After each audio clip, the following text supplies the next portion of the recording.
wabarakatuh. Di hadzal video sanbayin lakum an pengembangan indikator pencapaian kompetensi serta uraian KD mata pelajaran Bahasa Arab kelas 12 tema Asy-Syabab. Baik, kita masuk ke pembahasan yang pertama, yaitu terkait makna dari indikator. Apa sih makna dari indikator? Nah, makna dari indikator adalah perilaku yang dapat diukur atau diobservasi untuk menunjukkan ketercapaian KD tertentu yang telah menjadi acuan penilaian dari suatu mata pelajaran.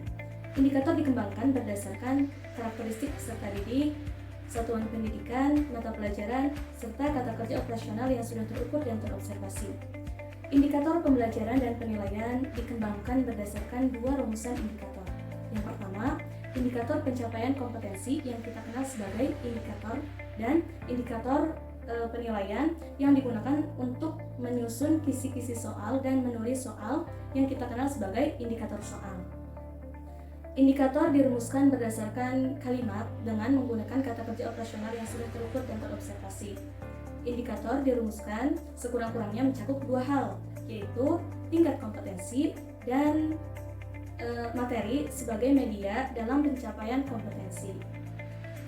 Dalam merumuskan indikator pencapaian kompetensi yang baik dan benar, terdapat beberapa hal yang mesti diperhatikan oleh seorang guru.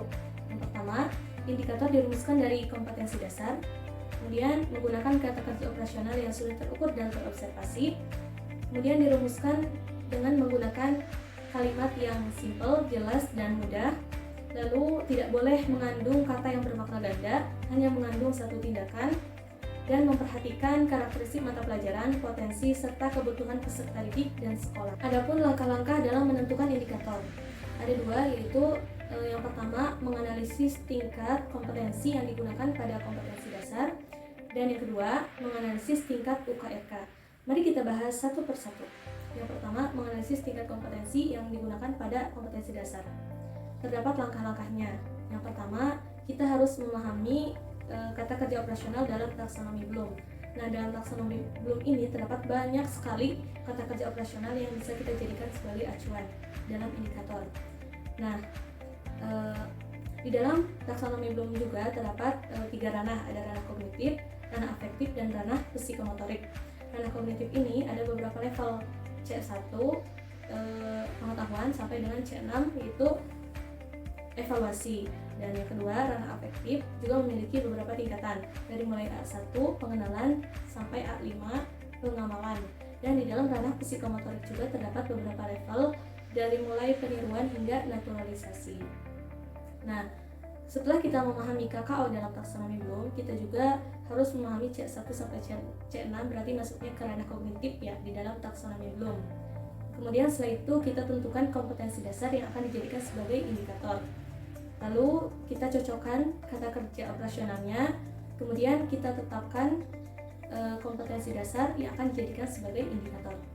Yang kedua, menganalisis tingkat UKRK atau urgensi, kontinuitas, relevansi, dan keterpakaian. Di dalamnya terdapat dua indikator, ada indikator penting dan indikator pendukung. Nah, UKRK ini dapat dijadikan sebagai kriteria dalam memilah dan memilih indikator mana yang akan dijadikan sebagai acuan, apakah indikator penting atau indikator pendukung. Adapun fungsi dari indikator pencapaian kompetensi adalah sebagai pedoman dalam mengembangkan materi pembelajaran, pedoman dalam mendesain kegiatan pembelajaran, pedoman dalam mengembangkan bahan ajar, dan pedoman dalam merancang serta melaksanakan hasil pembelajaran. Adapun indikator hasil belajar ada tiga. Yang pertama, indikator sebagai pertanda atau indikasi pencapaian kompetensi. Indikator menggunakan kata kerja operasional yang dapat diukur. Indikator mengacu pada materi pembelajaran sesuai dengan kompetensi. Dan kita akan membahas materi terkait klasifikasi indikator. Klasifikasi indikator ini terbagi menjadi tiga. Yang pertama, indikator kunci, indikator pendukung, dan indikator pengayaan. Mari kita bahas satu persatu. Pertama, indikator kunci. Indikator kunci ini adalah indikator yang sangat memenuhi kriteria UKRK. Kompetensi yang diambil pada indikator kunci adalah kompetensi minimal yang terdapat pada suatu KD, memiliki sasaran untuk ketercapaian standar minimal KD, dan dinyatakan secara tertulis dalam pengembangan RPP, dan harus teraktualisasi dalam proses pembelajaran, sehingga kompetensi minimal yang harus dikuasai oleh siswa dapat tercapai berdasarkan dengan tuntutan KD mata pelajaran. Kemudian yang terakhir yaitu indikator pengayaan. Indikator pengayaan ini memiliki tuntutan yang melebihi standar kompetensi dari minimal KD. Kemudian tidak harus selalu ada, dan indikator pengayaan ini dirumuskan oleh pendidik apabila potensi peserta didik melebihi kompetensi yang lebih tinggi dan perlu peningkatan dari standar minimal KD. Kemudian kita beralih ke materi berikutnya, yaitu terkait uraian kompetensi dasar dan indikator pencapaian kompetensi mata pelajaran Bahasa Arab MA kelas 12 tema Asy-Syabab. Rincian KD 3 yang pertama, menganalisis fungsi sosial, struktur teks dan unsur kebahasaan, bunyi, kata dan makna dari teks yang berkaitan dengan tema Asy-Syabab. Dengan IPK-nya 3.3.1 menelaah fungsi sosial teks prosedural, 3.3.2 menelaah struktur teks prosedural, 3.3.3 mengemukakan kosakata yang berkaitan dengan tema. Pertama dan kedua itu menelaah. Menelaah itu masuk ke dalam ranah kognitif. C4 tingkat menganalisis. Kemudian mengemukakan. Mengemukakan itu masuk ke dalam ranah kognitif.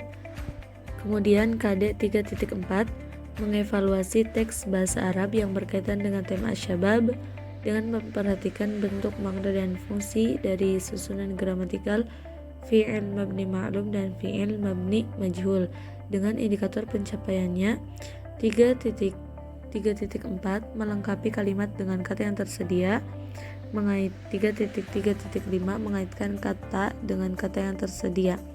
Melengkapi itu masuk ke dalam ranah psikomotorik tingkatan P3 presisi, dan mengaitkan itu masuk ke dalam ranah kognitif tingkatan C3 mengaplikasikan. Kemudian KD 4.3 menyajikan hasil analisis tindak tutur mendeskripsikan sebuah kegiatan dengan memperhatikan bentuk, makna dan fungsi dari susunan gramatikal fi'il mabni ma'lum dan fi'il mabni majhul baik secara lisan maupun tulisan. Adapun indikatornya 4.3.1 menyalin kata yang didengar yang berkaitan dengan Asy-Syabab. 4.3.2 menggunakan bunyi kosakata dan ungkapan dalam teks tentang Asy-Syabab. Menyalin ini masuk ke dalam ranah psikomotorik tingkatan P1 meniru, dan melafalkan masuk ke dalam ranah kognitif tingkatan C3 mengaplikasikan, lalu membuat masuk ke dalam ranah kognitif tingkatan C6 yaitu mencipta. Kemudian KD 4.3 menyajikan hasil analisis tindak tutur mendeskripsikan sebuah kejadian dengan memperhatikan bentuk, makna dan fungsi dari susunan gramatikal fi'il mabni ma'lum dan fi'il mabni majhul baik secara lisan maupun tulisan dengan indikator pencapaian kompetensinya. 4.3.1 menyalin kata yang didengar yang berkaitan dengan Asy-Syabab. 4.3.2 mengulangi bunyi kosakata dan ungkapan dalam teks tentang Asy-Syabab. Kemudian menyalin ini masuk ke dalam ranah psikomotorik tingkatan P1 meniru, dan melafalkan masuk ke ranah kognitif tingkatan C3 mengaplikasikan. يمكن هذا مني قوله في هذا الاجتماع. شكرا كثيرا على اهتمامكم، والسلام عليكم ورحمة الله وبركاته.